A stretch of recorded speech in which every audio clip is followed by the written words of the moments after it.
Thanks so much, everyone, for tuning back into today's second Cabral HouseCall of the weekend here on the Cabral Concept Podcast, where we answer our community's questions every weekend, 6 on Saturday and 6 on Sunday. We went through really fantastic questions yesterday, some of them brand new. One was a little bit of a stumper, and we did talk about those. So hopefully you're able to tune in. You know that you can go to stephencabral.com/podcasts to catch up on previous shows that you may have missed. And you can also search right there at the search box for a topic that may be of interest to you.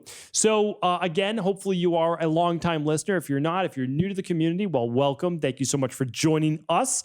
You can also join CabralSupportGroup.com to get answers to your questions each and every day. All right, so let's get started with our questions for today, episode 2172. If you want to follow along with the questions, just head on over by typing in stephencabral.com/2172. All right, first question today is, hello, doctor. This is from Anonymous. Hello, doctor. I'd be grateful if you would provide your thoughts about my digestive concern. I pass gas often, sometimes several times within an hour. It's odorless.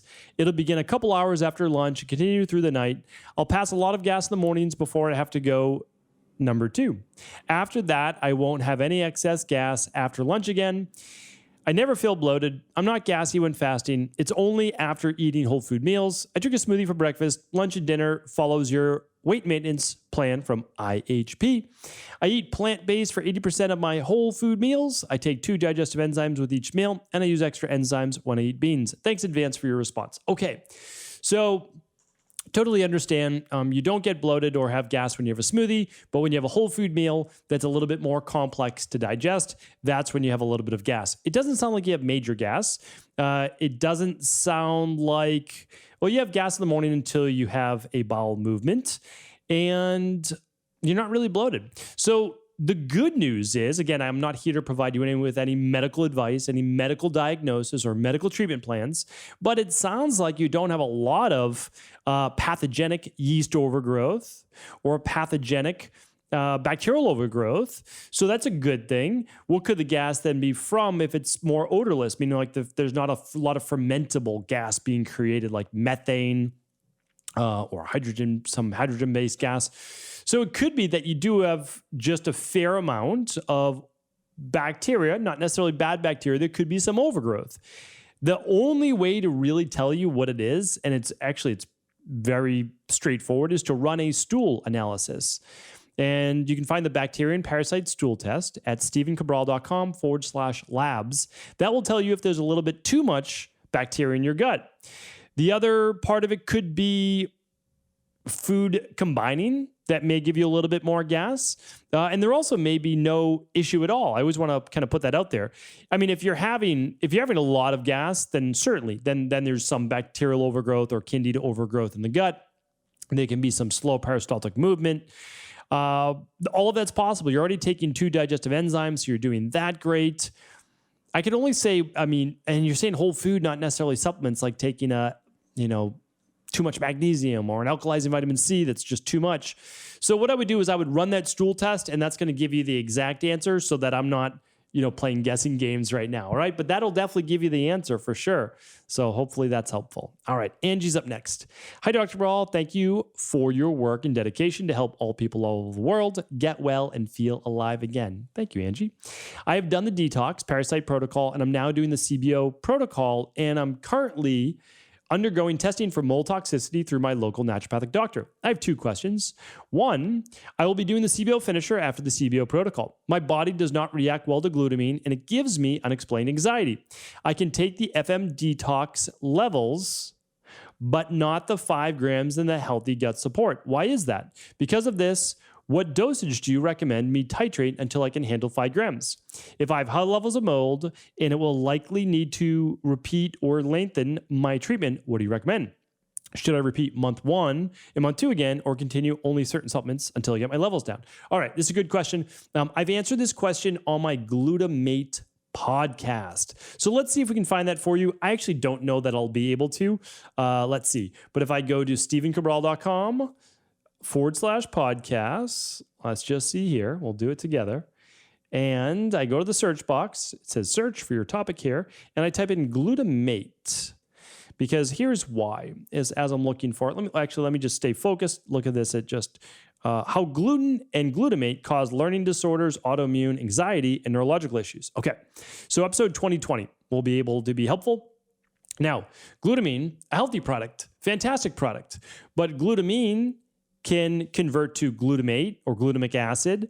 Glutamine, although again, what does it do? Well, glutamine helps repair like essentially all the living cells in skin and hair and tissue and nails and especially muscle in your body. It helps with overall hydration of the body inside of the cells, the sarcoplasm.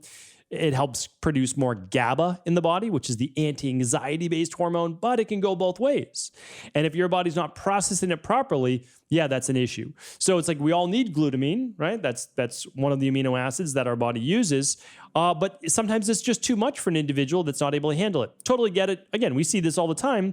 Not all the time, but again, we work with so many people, like 10,000 people a month or more. So you see these things. And so what I want to share with you is this. The good news is this. You can simply start at a level that works for your body. That's it. I mean, you can literally start with a quarter of a scoop of the healthy gut support. All right. Most people go right away for one scoop once to twice a day. You should do just a quarter scoop. That's it. See if that works and take it with a smoothie or take it at night. So anybody that's more sensitive to probiotics and you know that you need them, or more sensitive to something like healthy gut support, but you know you need it, take it at night. Take it before bed. It should help with sleep. And that's what I would do, especially if it gives you a little bit of brain fog. All right. And then, yes, you can just continue longer. That's it. You can just continue out until you work up, because it could be a quarter scoop this week. Then in 2 weeks, it could be a half a scoop. Okay, as your body's getting healthier, because you need to do these programs in order to deal with the toxicity in your body, and it will get healthier and healthier. So that's what I do. Slowly titrate up. All right, Jen's up next. Good question. I'm curious why I urinate so much more after a smoothie than just plain water. Whenever I have a smoothie, I am running to pee multiple times within the following 1 to 2 hours. I don't have this with water. Thank you. Okay, again, great question.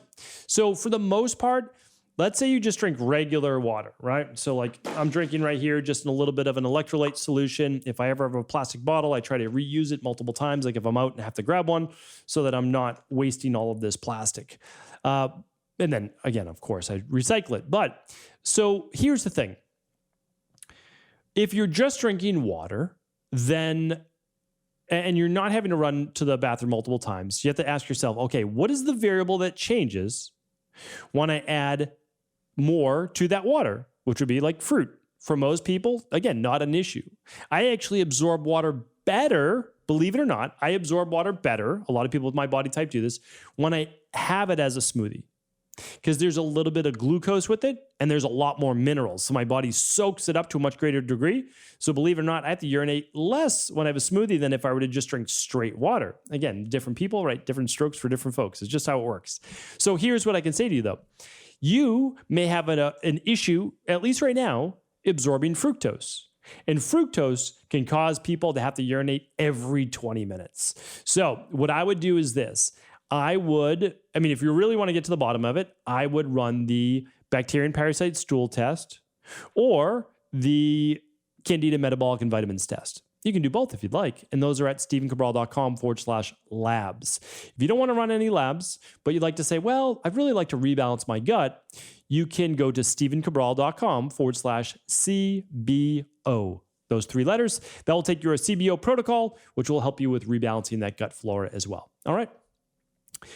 Emma is up next. And again, that's just one possibility that I'm giving you. There could be others. You could be sensitive to a particular thing you put in that. But I'm just giving you, kind of using Occam's razor, what is the more likely scenario that I see based on what I've seen in the past. But again, not a medical diagnosis.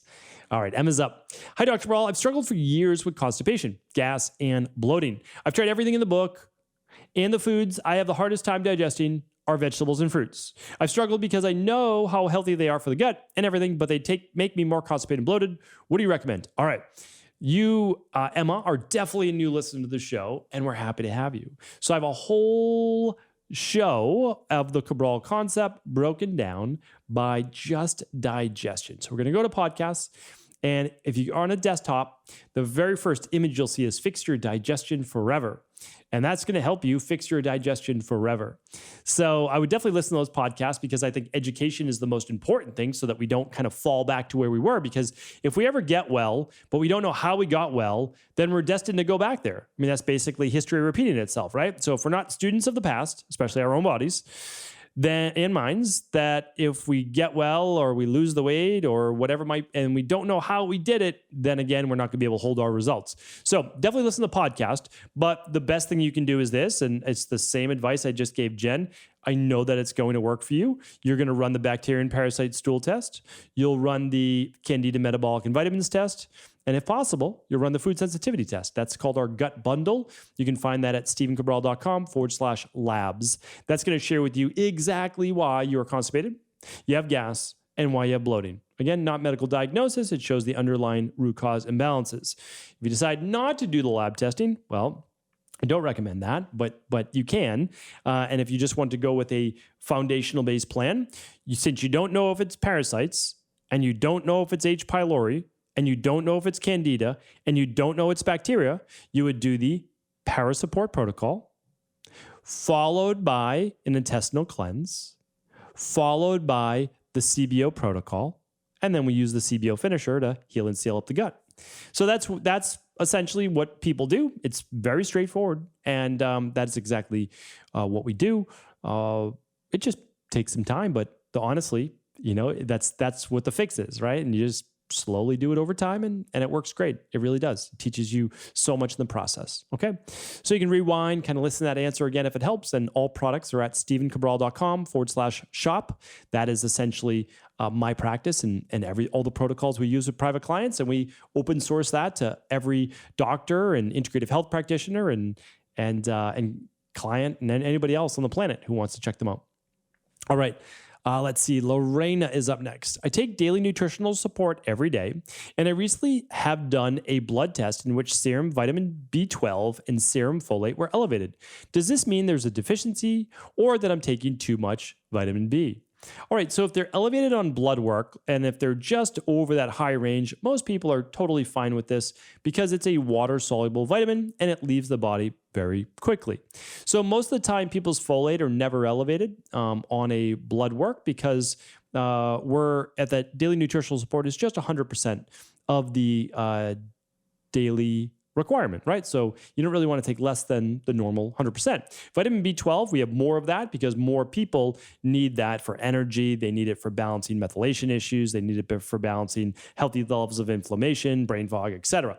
So typically, people will be right at the top end of vitamin B12, which is what we want. The way to know that if your body's using and processing that vitamin B12 effectively and efficiently is to run the Candida metabolic and vitamins test, because we test for something called methylmalonic acid. So when you test vitamin B12 on a blood test, all you're showing is the amount of B12 in your blood.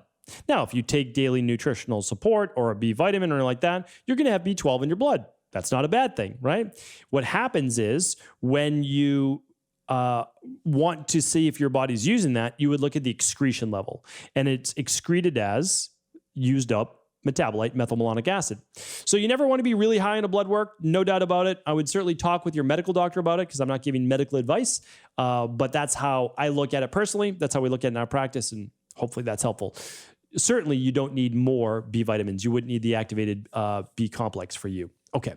Lorena is up next, and she is our 6th question today. I also forgot to ask, same Lorena. I also forgot to ask that I recently did a hair tissue test that showed high magnesium, low potassium, and high zinc. Copper was normal. I take 400 milligrams of magnesium citrate, 100 milligrams of magglycinate before bed, and the balanced zinc every morning.